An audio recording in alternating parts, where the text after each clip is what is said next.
ito. Marami ng games to. Full games na to. Tapos pwede kayong mag-request ng games sa palalagay ninyo kung ayaw nyo ibang games dito. Ang ganda. Ganda, ganda ng graphics din, no? Ano naman kinagkaiba niya dito sa Steam Deck? Yes, ang pinagkaiba naman ito kasi Makikita nyo naman mga pangs, mas malaki yung screen talaga ng Steam Deck OLED, no? kumbaga meron kang PS5 dapat, required yun. Ngayon, hindi mo na kailangan ng PS5 para magamit to. Ito, lagi laging ubos din dito, Yes, no? oo. Ito, mga libre games na rin to, no? Meron na yan. Only games na yan pag mga sa PS Vita. Kung naghahanap kayo mga pangs na kahit tumanda na kayo, magkaanak, magkaapo, hindi nyo pa rin natatapos yung games, meron din dito. Kumbaga, isipin mo, mura mo lang mabibili. Ayan o, magkapara sila ng version ko, pero yung mas malaki yung bezel niya kumpara dito sa OLED. Ayan, sa mga naghahanap ng Nintendo Switch na may games na rin kasama, hindi lang ba ito pang games dahil naka Windows 11 yan? Alternative ng laptop. Tagang PC na talaga siya. Yung full performance talaga ng game sa gaming laptop. Pag hindi naka-plug sa outlet, hindi mo maano yung performance talaga ng game. So lag siya. Dito kasi kahit hindi siya naka-plug, yung full performance talaga ng game, mas makakamura ka pa rin pag ito. Eto mas makakamura kayo sa gaming laptop. Yes,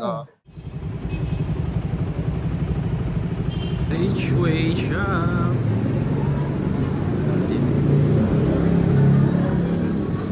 Ang daming tao ngayon mga pangs. Madaming tao today. Weekdays. Doon tayo pupunta. So, doon tayo pupunta ngayon mga pangs. Big Game Shop. Ang stall nila ngayon is AI03. Yo, what's up sa inyo mga pangs? Kumusta kayo? Isang maganda at masayang araw na naman ang pagsasamahan natin ngayon sa panibagong araw, panibagong video today. Nandito tayo ngayon sa may Tianggian, dito sa may AI3. Kasi may pwesto dito mga pangs, yung Big Game Shop dito. So, lagi ko naman sinasabi mga pangs na may stall dito ang Big Game Shop. So, mga gusto pumunta rito sa Tianggian. So, located lang dito sa stall number na AI3. And one side, dito sa one side, makikita nyo na agad mga pangs. Papakita ko na lang dyan sa video. And today, mag-price update tayo ngayong araw na ito mga pangs. Dito sa mga handheld. And today din mga pangs, pupunta tayo dun sa bagong store, ang Big Game Shop. Uy! May bagong store ang Big Game Shop. Excited ako mga pangs kasi gusto makita yung bago. So ano ba yung pinagbago dun sa bago? Kung may nabago ba? So dito muna tayo sa mga pangs para sa ganun. Yung mga naghahanap talaga ng mga gaming handheld or dito sa may stall nila is mostly dito mga gaming handheld talaga. So gawa tayo ngayong araw na ito mga pangs, mag-price update tayo dito sa mga gaming handheld niya mga pangs. Kasi iba dito, last time na ginawa natin, wala na, ubus na. Especially yung Legion Go. O nga pala, sa mga naghahanap ng mga games, dito sa games na to, ano yung pinakamaburang games dito ng bala? 800 pinakamababa. So may sample ka ba dito na 800? Saan? Eto to? Devil May Cry 4. So 800 lang to. Wow. Yan o, yung mga ganyan. Tapos may mga bala din sila dito ng mga Nintendo Switch. Mga brand new to. Eto, brand new din to. Second hand to. So makikita natin, buksan mo natin. Sa mga games nga pala mapangs ng mga Nintendo Switch, eto nga pala siya. Ito yung mga second hand. So ayan o. Kung nga pala, tanong ko lang dito ate, magkano pala binibenta sa mga ganitong second hand na 1.3 pataas? Etong NBA 2K23 na to, magkano to? Nokia siya 1,000. Pero ano yung pinakamabenta dito na games? Mga Pokemon. Pokemon?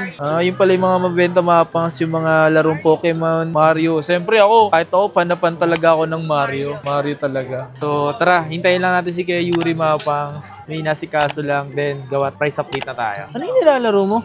Ultimate Marvel vs. Capcom 3. Wow. Ganda, anong ganda ng graphics, no? Si Deadpool. Si Deadpool yung ginagamit mo? Yes. Anong Steam Deck yan? Ito yung Steam Deck na LCD type. Ito, naka 1 terabyte na ito. Marami ng games din ito. Dami ng games yan. Yung ganyang Steam Deck na LCD na 1 terabyte, nasa magkano na yung ganyan kaya? Ngayon, naglalaro siya sa 28,000. Yung ganyan? Oo, ito. Marami ng games to. Full games na to. Tapos pwede kayong mag-request ng games sa palalagay ninyo kung ayaw nyo ibang games dito. Ang ganda. Solid yung darong yan, no? Kahit mo kaya. Yun, no? Ano gamit mo dyan si Deadpool? Si Deadpool. Deadpool, si Spider-Man, si Wolverine. Tatluhan yan. Pwede yung ano yan eh. Arcade mode kasi to. Ganda ng graphics din, no? Boy, Steam dito. Kung sa LCD pa yan, paano kung OLED pa, no? Yes, oo. Talagang maganda to pag sa OLED type lalo. Pero okay naman kahit na LCD lang, tamang laro lang naman tayo dyan. Pero tanong ko lang kuya, gaano katagal yung battery niyan? Malobat? Depende sa game din siya, pero ito, parang gaming laptop din. Gaming laptop din? Parang game din. So mga 1.5 to 2 hours, 3 hours, depende sa games na lalaro. Pagka AAA, syempre, medyo mabilis talaga siya kumain ng battery. Pero okay lang, pwede ka naman maglaro habang naka-charge yung, yung console eh. Ayun kagandahan doon, kahit naka-charge siya, pwede siyang gamitin. Oo, hindi naman siya ganun Ayun Hey, Spider-Man! Ganda rin naman ng graphics pa rin. Oo, ganda talaga. Lupit. So dito, yung mga ganyang Steam Deck is libre na yung games. Tapos, pwede pa sila mag-request. Oo.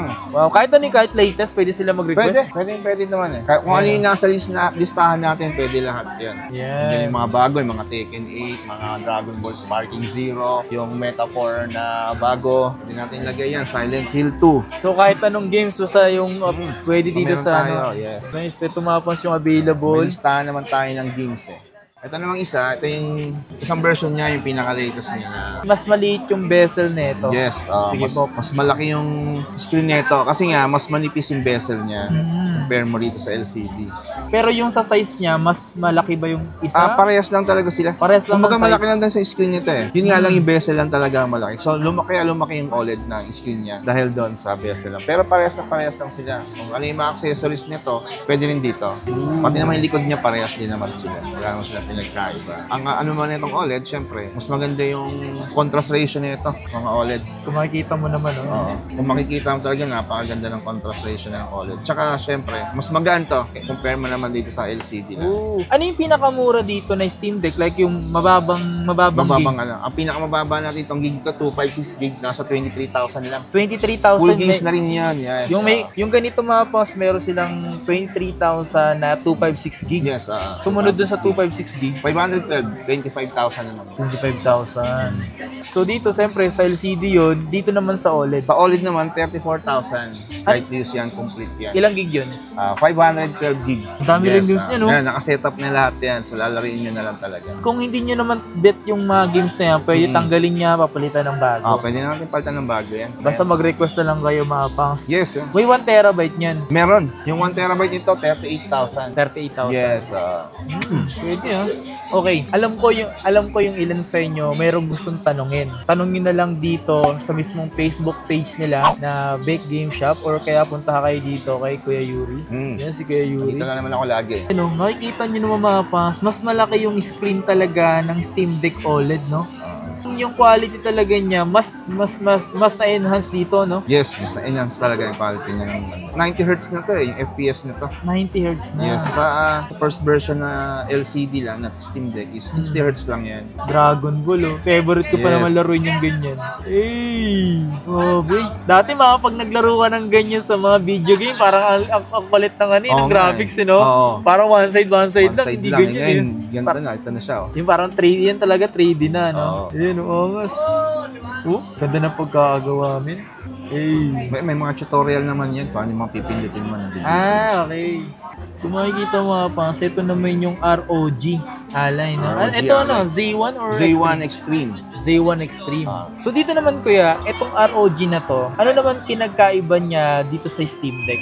Yes, ang pinagkaiba naman nito kasi itong Steam Deck natin, kung makikita ninyo, ang OS nito is Linux. Linux, okay. Yes, yan, pag nasa desktop mode siya, Linux talaga. Okay. Tsaka syempre, yung Steam OS natin. Dito naman sa ROG Ally, OS nito yung Windows talaga. Windows 11. Windows 11. Windows 11. Ito na talaga yung usual na sa mga laptop natin. Ito na yun. Mari ba nilang gamitin to like sa pang-trabaho? Hindi lang ba ito pang games dahil naka-Windows 11 yan? Tama, ito na talaga yung alternative ng laptop. Talagang PC na talaga siya. PC na talaga siya na ginawa na siyang handheld na gaming pa. Kasi may nakita ko sa comment section, ang sabi nila, kung bibili daw ng isang ganyan, bakit di pa mag-laptop? Ano bang sa laptop at eto? Magkaiba sila kasi ang gaming laptop naman kasi kapag yung full performance talaga ng game sa gaming laptop, pag hindi naka-plug sa outlet, hindi mo maano yung performance talaga ng game. So lag siya.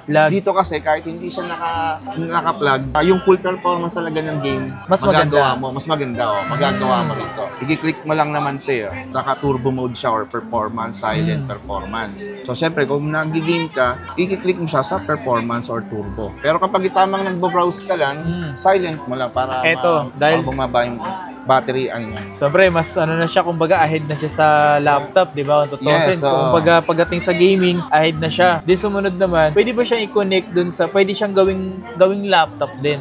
Or PC? Kasi nga, pwede mo siya i-connect sa monitor, ganun, pwede? Yes, pwede. Pwede. Ang kailangan mo lang dito yung docking station. Docking station. Pag may docking station ka, pwede mo na siyang i-connect sa monitor, mouse and keyboard, yun. Tapos meron kasi siyang tatlong USB port, yung depende sa docking station. Yun nga, gagawin mo siyang working laptop, pwede na siya. Tapos handy siya. Hindi siya mabigat. No? Napakagaan lang niya. Kung ilalagay mo sa bag, wala kang problema. Yung mga ganito, ROG na tumapas. Isa to sa mga kilalang gaming talaga. Pagdating sa gaming, hindi talaga to nagpapatalo itong ROG Mapangs. Isa lang talaga kulay ng ROG. Sa ROG, sa Z1, tsaka Extreme, white lang talaga siya. White lang talaga yung bagong na lumabas, yung ROG Ally X. Yun yung black. Black naman. Kung ayaw nyo na gantong white, pwede nyo naman bilihan ng yun yung tawag doon. Yung sticker. Kayo na mag-customize. So, ang lamang lang ng gaming laptop dito, yung screen. Yes, malaking screen ng gaming laptop. Pero pagdating naman sa usapan, katumbas ng gaming laptop, kaya tumbasin din ito. Kaya. Depende sa specs ng laptop ninyo. Pero ito kasi, ang specs nito Z1 Extreme. Tapos yung RAM niya ay 16 gig niya. Sa tingin mo, itong ROG Ally na to, sa tingin mo nasa magkano yung pwedeng katapat, yung presyo nag-range sa gaming laptop nung pwedeng itapat dito? Siguro, kasi karamihan sa mga gaming laptop ngayon, halos mas makakamura ka pa rin pag ito. Ito mas makakamura kayo sa gaming laptop? Yes. Kasi yung iba kasi, yung kumukuha ito is mga teacher na yung mga nag-opisina. Ang gagawin nila, mag-iiwan lang sila sa office nila ng docking station, ng monitor, tsaka mouse and keyboard. Ito na, bibitbitin na sa bahay nila. Hey! Diba? Ito na, hindi na yung buong laptop. Nice. Pagdating nila sa bahay niya, either maglalaro siya, or meron din siyang extra doon na mouse and keyboard. Kumbaga dito na working station niya. Yes, pwede rin naman, dito ka rin naman touchscreen naman siya tungkol sa trabaho niyo, kung depende kung anong work ninyo. Pwede may Microsoft din naman siya. Nasa magkano yung presyo ng ganito? Ito ngayon, nasa 28,000 lang to, Extreme na bibigay Simo, no? 28,000 na siya. Kung bibili ka ng gaming laptop, nag-range ng 50,000 to 70,000. Yes, yung katapat na ito. Kasi pagdating sa performance na ito, Mapangs, kung itatapat mo lang is yung simpleng gaming lang talaga na laptop at mababa yung specs, wala, taob dito. Ayan. Yes, Ilang gig na yun sa binanggit mo? 512 gig na to. 512 gig na siya. Pero depende pa yung sa gaming laptop kung ano yung specs niya. Pero kasi siyempre, pagdating sa gaming laptop, iba-iba yung mga specs niya. Iba-iba yung specs. Pero kung itatapat mo nga lang is mga below 30K, wala, mahina. Pero kailangan, yung mga pwedeng katapat niya, mga 50,000 to 60 to 70,000 yung mga pwede pa. Pero kung yung nag-range lang ng mga 35,000 na gaming laptop, wala, no? Mababa pa yung presyo nun eh. Kumbaga, hindi pa nga literal na gaming laptop yun eh. Yes, kasi yung laptop talaga, kapag yun naman ang gagawin mo pang gaming, parang hassle din eh. Hassle. Lalo na pag nasa labas ka. Unlike dito na lang talaga, hawakan mo lang yan, on mo lang, okay na, yan okay na. Wala nang ibang setup. Isa yan sa mga pwede nyo mabili dito. Ito nga pala, nakita ko na to kanina, kuya. Ano ba ang purpose ng PlayStation Portal? Itong PlayStation Portal, ang purpose nito parang remote play para sa PS5. Pero ngayon, mayroon na siyang update. Itong PlayStation Portal, dati kasi, para magamit mo to kailangan na, kumbaga meron kang PS5 dapat, required yun. Ngayon, hindi mo na kailangan ng PS5 para magamit to. Basta nakasubscribe ka lang sa PS Plus Premium. Wow! Yes, maraming mga library doon na free, malalaro mo na rito. Kasi pagkakaalam ko dito, sa portal na to, kailangan talaga may PS5 ka. Ngayon, hindi na pala kailangan. Malalaro na rin pala dito yung mga pwedeng, anong games na pwede dito? Kung ano yung mga free sa Premium, nag-iiba-iba rin naman kasi nadadagdagan. Pero sigurado yung Ghost of Tsushima, libre yan. Wow. Basta kailangan may maganda ka lang stable na internet, magagamit mo siya. So ito mga pas, pero nasa magkano nag-range naman yung price? Ito sa amin ang SRP nito 16,500 nakita ko. Pero sa amin 14,500 lang. 14,000. Brand new sealed yan. Brand new sealed. Yes. Ayan. Magagamit pa rin sa PS5 talaga yan. Pero ngayon nadagdagan na siya. Nadagdagan na ibang features. Sa mga nagtataka bakit wala tayong pinakitang second hand na Legion Go, nagkakaubusan na rin, no? Oo, nagkakaubusan eh. Yung Legion Go ngayon. Na second hand, Oo, second hand. Laging nabibenta agad eh. Pero kung gusto nyo ng Legion Go, eto may brand new sila May dito. brand new kami Sealed dito. talaga. Sealed. Ito, 1 terabyte pa to. Hindi siya 500. Magkano yung ganito? Ito naglalaro sa 50,000. 50,000. Yes. So baka nagtataka kayo, ba't yun yung presyo? Legion Go, Legion Lenovo. at saka 1 terabyte na yan. Grabe mga pangs, iba ang performance yan. Itong mga pinakita namin to. Pwedeng baka magulat ka. Mas malaki kasi to. So mas maganda rin yung... Resolution niya mas malaki. Mas malaki, mas maganda no? kasi Mas malaki yung screen, yung resolution niya 2K resolution. Oh, yes. 2K resolution niya. Tapos natatanggal pa yung controller niya parang switch. Oh, parang siyang Parang switch. ganito, oh. Pero parang itsura niya parang ganito. Yes. Yeah, pero natatanggal yung controller. Nice. Mas diba? malaki din siya. Hindi lang natin mapakita mga pas, pero nakita nyo na siguro yung lagi dito kay Yuri. Mabenta rin kasi yun, kaya wala rin dito. So kung meron man siya, baka saglit lang yun kung magkakataon, di ba? So ngayon, papakita naman natin is yung mga Nintendo Switch. So mga nagbabalak ng Nintendo Switch dyan. So dito tayo, ito talaga mostly gumagamit ito mga pambata, no? Mga bata, tsaka gusto lang nilang mga tamang handy lang. Handy lang. Tamang laro lang kasi pwedeng ilagay lang suksok na sa bulsa to na malaki bulsa makaya-kaya. So ito yung mga ganito. So mga ganito, magkano nag-range yung ganito? Dito 6,500. 6,500. Yes, 6,500 lang ito. Tapos sa games na mga to, kailangan bumili ng mga games. Yes, may discount naman ang games. May discount. Accessories, games, basta galing sa aming unit, may discount yan. May discount. Yes. Sa mga naghahanap ng mga ganitong PSP, no? Ito, lagi din to, laging ubos din dito, Yes, no? oo. Kasi yung mga ganito, Maganda kasi, maganda rin siya, nostalgic yung dating niya. nostalgic talaga. Kasi dati, alam mo yung mga ganito, mga pangarap lang to eh. Kasi dati, hindi ka na makakabili ng ganito eh. Basta-basta eh, no? Oo. Pero magkano yung mga ganito ngayon? Sa amin ito, 5,500. Ang kagandahan kasi sa amin yung ganyan, original parts yan, never been open or repaired. Tapos yung battery niyan, original, tapos brand new. Tapos kung makikita mo talaga yung mga buttons ito, hindi laspag. Tagang pinili ito ng boss, hindi nila boss. Kung makikita mo kasi, no? Pinipili yan, tingnan mo, pang collection na yan. Pang collection. Pwedeng pang collect, at the same time, pwede nyo rin malaro pa rin, no? Yung mga games nito, may mga free games na rin kasama ito sa mga Meron na. nagbabalak. At ito pa nga rin, may mga ganito rin sila ngayon, no? PS Vita. di ba? Yung slim. Kasi dalawang klase yun, may fat eh. Iyan. So sa mga ganito, ito mga libre games na rin to, no? Meron na yan. Only games na yan pag mga sa PS Vita. Only games na talaga to. Pero pagdating sa ganito, nasa magkano naman yung presyo? 8,000. Pareha silang 8,000, 1 Pares gig. Pares sa Parehas sila. 8,000. Ayan.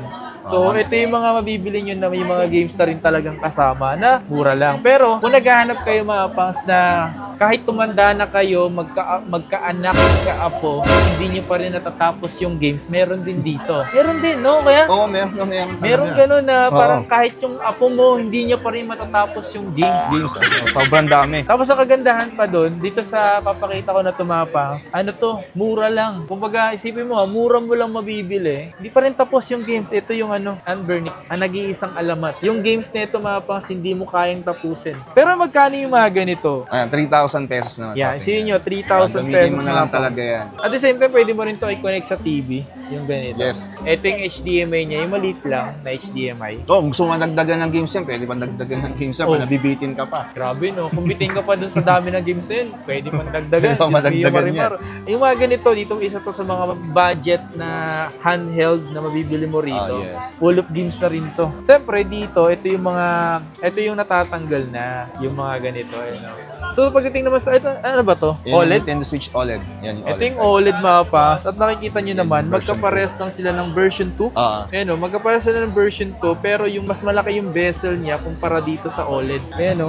Yung presyo, magkaiba rin talaga sila mapas. Dito muna tayo sa version 2. Nasa magkano presyohan ng ganito? Dito sa version 2, ang presyo naman 8,500. 8,500? Complete yan, yes. Meron din tayong modified niyan kung gusto nila. Ayan, sa mga naghahanap ng Nintendo Switch na may games na rin kasama, meron din dito. Okay? Available din yan dito sa may Big Game Shop Mapas. Kung naghahanap ka ng Nintendo Switch na meron ng kasamang games, dito meron mo yan na nakamodify Mapas. Ano yung version 2? Version 2. Version 1, version 2, OLED, Switch Yan. Lite, pwede yan. Pero yung presyo kasi Mapas sa mga nakamodified, magkaiba dun sa regular or standard. Okay? So dito naman tayo sa OLED. Nintendo Switch OLED. Yan. Sa OLED na sa magkano nag-range to ngayon? Sa ngayon, ang bigay namin yan, 1,500 per gig yan. Sobrang dami ng games malalagay. Grabe, min. Pero kasi typical lang talaga nito is 64 gig, di ba? Ang internal niya 64 gig. Oo. Yung SD card niya is na ma-maximize pa naman yan. Wow. Pagka naka-modified niyan, 18,000. Pero yung hindi, nasa 12,000. Ayan. So, kung yung pinaka-ano lang talaga is nasa around 12,000 lang mga pangs yung ganito. Pero kung gusto mo na may games na kasama na hindi ka na mag-iisip, hindi mo na kailangan ng ganito, maglalagay pa ng ganito, hindi na. Lalagyan na ni Kuya Yuri yan basta pumunta ka lang dito. Kuya Yuri na bahala sa'yo. Tama ba kaya? Tama. So, meron na mga pangs mga ganito So, kung interesado kayo, hanapin nyo lang si Kuya Yuri. Hanapin nyo lang yung kanilang install dito na AI03. So, ito lang makikita nyo naman agad-agad. Tapos, tapat lang siya ng, ayan, yung information. Kung nagbabala kayo pumunta, may mga brand new din sila dito mga pangs. Ayan, brand new. Pero dito, meron din naman available dito yung mga PlayStation 5, PlayStation 4. Pero, PS5 doon Pro, tayo, gagawa tayo dun sa taas mga pangs, yung pinakabago kasing store ng Game Shop. Para doon na tayo gumawa mga pangs. O nga pala, magkano ba pala brand new ng Nintendo Switch? Ngayon, 14,000. Ano to, OLED? OLED na yan. OLED na. Brand new shield So yun lang, maraming salamat sa inyo lahat. Please like, comment, and subscribe. Magkita tayo sa mga susunod na video. Peace out.